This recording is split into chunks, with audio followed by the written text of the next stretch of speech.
duties of a representative body. I think this is probably the most important issue altogether. What are the duties of a representative body? And I like to say two. Most people, if you ask them, and I can't blame them either, if you ask, what are the two duties of a legislature? They would probably tell you to write laws, and number two, to pass spending bills, to pass a budget. And that's about all they do right now. The real two original duties of a legislative body, as ancient as you can make it. First one is to take petitions for redress of grievances. We have a legislature under the theory from our founders, from the wars they had with the British, was the aspect of taxation without representation. It wasn't just so we'd have representatives so we could pay taxes. In natural law, without even citing a code, without even citing a statute, you do not pay the person who's whipping you. You do not feed the machine that's damaging you. The whole reason you have a rep was not only to equalize taxation and make it fair, but also to deal with your grievances.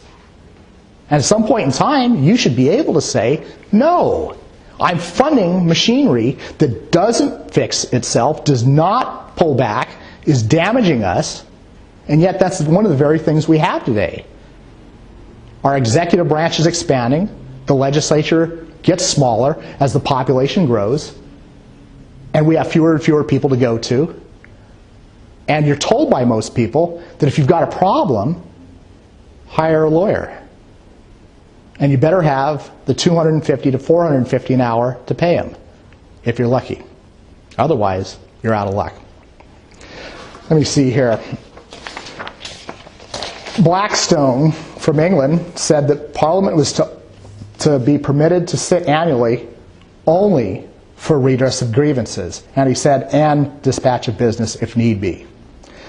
Madison, when he was introducing the Bill of Rights, he said the people should not be restrained from peacefully assembling and consulting for their common good, nor from applying to legislature by petitions or remonstrances for the redress of their grievances. The presumption of the First Amendment and the right to petition was to petition your representatives in the legislature. We've changed that. We now believe that you're supposed to petition the judiciary. You type up a lawsuit. No. You write down what damaged you, and you were supposed to present it to your representatives, and they were supposed to take care of the problem. That's presumed to be lost at this point in time. Perhaps the best authority was a U.S. Supreme Court case called U.S. versus Cruikshank. The right of people peacefully to assemble for the purpose of petitioning Congress for a redress of grievances or for anything else connected with the powers or duties of national government is an attribute of national citizenship, and as such, under the protection of and guaranteed by the United States. The very idea of government, Republican in form, implies a right on the part of the citizens to meet peacefully for the consultation in respect to the public affairs and to petition for redress of grievances. Government, Republican in form, means your ability to get actual redress. That's gone. Until you actually get representation restored, you will not have it back. And again, as I say, every other reform that you try and go for will be in vain unless you actually cure this one ailment.